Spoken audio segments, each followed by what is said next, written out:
Hello everyone, स्वागत है आप सभी का एग्जाम टूरर चैनल पर।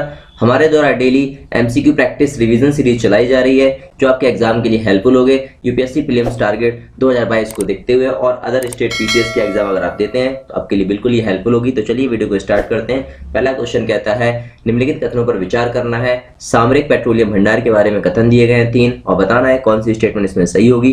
तो चलिए देखते हैं पहली स्टेटमेंट क्या कहती है फ्रेंड्स। पहली स्टेटमेंट कहती है कच्चे तेल से संबंधित किसी भी संकट से निपटने के लिए एसपीआर कच्चे तेल के विशाल भंडार होते हैं। देखते हैं क्या बात ये सही है। आप लोग देखिए, जब तक एसपीआर मतलब सामरिक पेट्रोलियम भंडार की बात कर रहा है। अंतर्राष्ट्रीय ऊर्जा एजेंसी एसपीआर के तेल को बाजारों में जारी करने के लिए सदस्य देशों के समन्वय में मदद करती है। कैसा? सदस्य देशों में समन्वय में मदद करती है। देखते हैं आगे। भारत में सबसे ज्यादा एसपीआर है मतलब सामरिक पेट्रोलियम भंडार है। अब बताइए कौन सी स्टेटमेंट इसमें सही होगी फ्रेंड्स। 5 सेकंड का समय देता हूं आपको। चलिए डिस्कस करते हैं।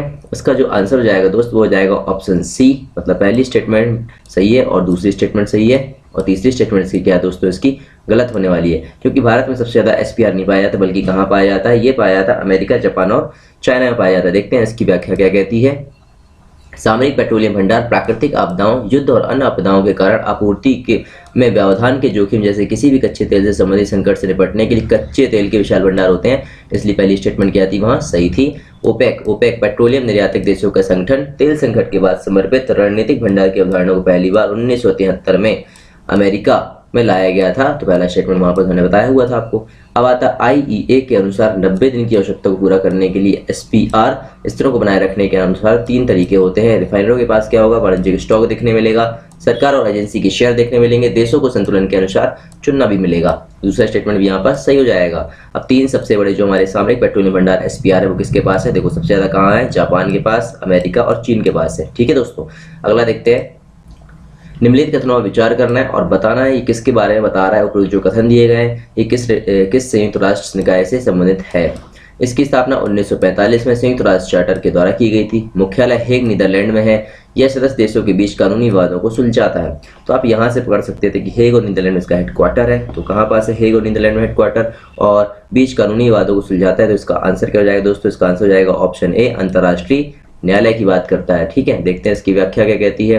अंतर्राष्ट्रीय न्यायालय के बारे में आईसीजे संयुक्त राष्ट्र का एक प्रमुख ऐसा है न्यायिक अंग है। 1945 में संयुक्त राष्ट्र चार्टर के द्वारा की गई। 1946 में इसके अंतर्राष्ट्रीय न्याय के स्थायी न्यायालय यानी पीसीआईजी के उत्तराधिकारी के रूप में काम करना शुरू किया। यह राष्ट्रों के बीच कानूनी विवादों को सुलझाता है और अधिकृत संयुक्त राष्ट्र के अंगों और विशेष एजेंसियों द्वारा निर्दिष्ट कानूनी प्रश्नों पर अंतर्राष्ट्रीय कानून के अनुसार सलाह देता है। और यह हेग नीदरलैंड में के जो है पीस पैलेस में स्थित है। हेग नीदरलैंड के पीस पैलेस में इसका हेडक्वार्टर है। अक्सर जो है संगठन से क्वेश्चन यूपीएससी जरूर पूछता है, तो आप लोग इसको नोट्स अपने नोट्स में इसको मेंशन कर लीजिएगा। देखते हैं नेक्स्ट क्वेश्चन। भारतीय संविधान निम्नलिखित में से कौन सा अनुच्छेद प्रदान करता है कि राज्य भारत के पूरे क्षेत्र में नागरिकों के लिए एक समान नागरिक संहिता यूसीसी सुनिश्चित करने का प्रयास करेगा। आसान क्वेश्चन है, आप लोगों को पता होगा। ये कहाँ पास है? डीपीएसपी के अनुच्छेद 44 में दिया गया। इसका आंसर हो जाएगा ऑप्शन बी। देखते हैं कुछ इसकी व्याख्या क्या दी गई है। समान नागरिक संहिता का आशय पूरे देश में एक ही प्रकार के कानून प्रचलन से। आप इसको देख लीजिएगा, इसकी कभी कभी डेफिनेशन भी पता होना चाहिए। तो समान नागरिक संहिता का मतलब होता है कि देश में एक ही प्रकार के कानून के प्रचलन से मतलब पूरे देश में जो सभी धार्मिक समुदाय पर उनके व्यक्तिगत मामलों जैसे शादी, तलाक, विरासत, गोद लेने आदि में लागू होगा। संविधान के अनुच्छेद 44 में कहा गया है कि राज्य भारत के पूरे क्षेत्र में नागरिकों के लिए समान नागरिक संहिता सुनिश्चित करने प्रयास करेगा। अनुच्छेद 44 राज्य के नीति निर्देशक तत्व डीपीएसपी में से एक है। एकरूपता लाने के लिए न्यायालयों ने अक्सर अपने निर्णयों में कहा है कि यूसीसी की ओर बढ़ना चाहिए। शाह बानो मामले 1985 का फैसला सर्वविदित देखने मिलता है। ये वाला भी आप लोग याद रखिएगा। शाह बानो मामला 1985। शायरा बानो मामला 2017 में सर्वोच्च न्यायालय ने 3 तलाक की बिद्दत की प्रथा को असंवैधानिक घोषित किया था। असंवैधानिक घोषित किया था 2017 के मामले को, शायरा बानो मामले। ये भी आप लोग याद रखना। ठीक है, अगला देखते हैं। किसी कानून को निरस्त करने के संदर्भ में निम्नलिखित में विचार करना है। बताना है कौन सी स्टेटमेंट इसमें सही नहीं होगी। दोस्तों ध्यान से देखिएगा, पूछा जा रहा है कौन सी सही नहीं है। और जब भी ऐसे क्वेश्चन पूछे जाते हैं उसको आपको यहाँ पर मार्क कर लेना चाहिए, क्योंकि यहाँ से थोड़े हमसे मिस्टेक हो जाती है और फिर हमको उसका खामियाजा भुगतना पड़ता है। देखते हैं पहला कथन क्या कहता है। भारत की संसद उसी संवैधानिक प्रावधान से कानून को निरस्त करने की अपनी शक्ति प्राप्त करती है जिससे वह कानून बनाने की शक्ति प्राप्त करती है। क्या ये स्टेटमेंट सही है? आप लोग देखिए थोड़ा। दूसरे स्टेटमेंट कहते हैं यदि कानून में सनसेट क्लॉज है तो संसद को किसी कानून को निरस्त करने के लिए कोई अनुक्रमण की आवश्यकता नहीं है। अच्छी स्टेटमेंट दोनों इंपॉर्टेंट है, अपने नोट से मेंशन कर लीजिएगा। तो पहला देखते हैं, भारत की संसद उसी संवैधानिक प्रावधान से कानून को निरस्त करने की अपनी शक्ति प्राप्त करती है जिससे वह कानून बनाने की शक्ति प्राप्त करती है। क्या ये स्टेटमेंट सही है? जी हाँ दोस्तों, ये बिल्कुल राइट स्टेटमेंट है। यदि कानून में सनसेट क्लॉज है तो संसद को किसी कानून को निरस्त करने के लिए कोई अन्य कानून बनाने की आवश्यकता नहीं। ये वाली स्टेटमेंट भी इसकी बिल्कुल सही है। और यहाँ पूछा था कौन सी सही नहीं है, तो इसका ऑप्शन हो जाएगा ऑप्शन डी, ना तो 1 और ना ही 2। देखते हैं अगला क्या कहता है, इसका थोड़ा एक्सप्लेनेशन भी देख लेते हैं। संविधान का अनुच्छेद 245 याद रखिएगा, संसद को पूरे या भारत के किसी भी हिस्से के लिए कानून बनाने की शक्ति देता है और राज्य विधानसभाओं को राज्य के लिए कानून बनाने की शक्ति देता है। इंपॉर्टेंट अनुच्छेद है, ध्यान से देखिएगा, अपने नोट में मेंशन इसको कर लीजिएगा। संसद को उसी प्रावधान से कानून को निरस्त करने की शक्ति भी प्राप्त है। देखिए जैसे बनाएगा और उसी कानून से वो निरस्त भी कर सकता है। यही वाली स्टेटमेंट वहां दी गई थी, इसलिए वाला स्टेटमेंट उसका सही हो गया था।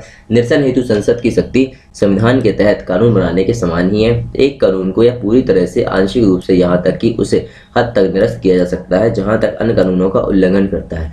इस विधान में एक सनसेट क्लॉज भी हो सकता है, अर्थात एक विशेष स्थिति इसके बाद उसका अस्तित्व समाप्त हो जाता है। ठीक है, सनसेट क्लॉज का मतलब यही होता है। देख लीजिए आप लोग, उन कानूनों के लिए जिनमें सनसेट क्लॉज शामिल नहीं है, संसद को कानून को निरस्त करने के लिए एक और कानून पारित करना होगा। ये वाला भी बात आप थोड़ा सा ध्यान रखिएगा, इसलिए दूसरी स्टेटमेंट वहां पर सही हो गई थी। कानूनों को 2 तरीकों से निरस्त किया जा सकता है, या तो एक अध्यादेश के माध्यम से या कानून के माध्यम से। ये दोनों चीज भी आप थोड़ा ध्यान में रखिएगा, स्टेटमेंट फंस के आ सकती है। देखते हैं अगला क्वेश्चन क्या कहता है। निम्नलिखित कथनों पर हमको विचार करना और बताना है कौन से हमारे कथन इसमें सही होने वाले हैं। दोस्तों देखते हैं, पहला स्टेटमेंट, भारतीय संविधान के अनुच्छेद 111 में भारत के राष्ट्रपति की वीटो की शक्ति निर्देशित है। क्या पता, देखते हैं आगे। दूसरी स्टेटमेंट है, भारतीय संविधान के अनुच्छेद 112 राज्य विधायिका द्वारा पारित विधेयकों को दी गई सहमति के संबंध में राज्यपाल की शक्तियों से संबंधित है। देखिए अब यहाँ पर राज्यपाल से संबंधित आ गया अनुच्छेद 112। वैसे भी वाली स्टेटमेंट क्या हो जाती है फ्रेंड्स, कट हो जाती है। जैसे ही ऑप्शन दूसरा आप काटते तो ये कटता, ये कट जाता। ठीक है, अब बचा ऑप्शन डी और ऑप्शन 1। तो ऑप्शन 1 पे विचार करिए, भारतीय संविधान का अनुच्छेद 111 भारत के राष्ट्रपति की वीटो की शक्ति निर्देशित है। जी हाँ दोस्तों, ये वाला स्टेटमेंट बिल्कुल सही है, ऑप्शन इसका राइट आंसर हो जाएगा। देखते हैं इसकी व्याख्या क्या कहता है। भारत के राष्ट्रपति की वीटो और भारतीय संविधान के अनुच्छेद 111 द्वारा निर्देशित है। ठीक है, वीटो पावर के 3 प्रकार हैं, आप याद रखिएगा। एक पूर्ण वीटो होता है, निरोधात्मक वीटो होता है और एक पॉकेट वीटो होता है। तो ये तीनों आप थोड़ा सा देख लीजिएगा। ठीक है, 3 प्रकार के वीटो हैं। अपवाद, जब संवैधानिक संशोधन विधेयकों की बात आती है तो राष्ट्रपति के पास कोई वीटो की शक्ति नहीं होती है।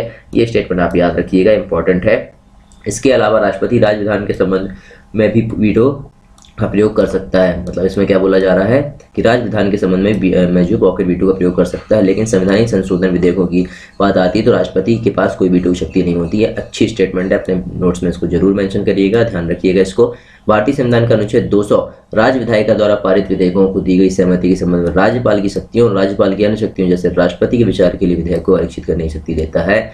और वहां पास क्या दिया था, 112 दिया होता है, इसलिए वाली स्टेटमेंट गलत हो गई थी। इस प्रकार राष्ट्रपति को राज्य के बिलों पर पूर्ण वीटो और निलंबन वीटो नहीं पे, मतलब क्या बोल रहा है, पूर्ण वीटो प्राप्त है। इस प्रकार राष्ट्रपति को राज्य के बिलों पर पूर्ण वीटो प्राप्त होता है। राज्यपाल को राष्ट्रपति के विचार के लिए राज्य विधायिका द्वारा पारित कुछ प्रकार के विधेयकों को आरक्षित करने का भी अधिकार है। तो दोस्तों आज के लिए बस इतना ही, पढ़ते रहिए, ध्यान रखिए अपना, मुस्कुराते रहिए। मिलते हैं अगले वीडियो में। जिन्होंने हमारे चैनल को सब्सक्राइब नहीं किया प्लीज चैनल को सब्सक्राइब कर लीजिए, नोटिफिकेशन बेल को प्रेस कर लीजिए जिससे डेली आने वाले वीडियो के नोटिफिकेशन आप लोगों तक पहुंचते रहे। तो प्लीज इसको शेयर करिएगा। मिलते हैं अगले वीडियो में, टेक केयर।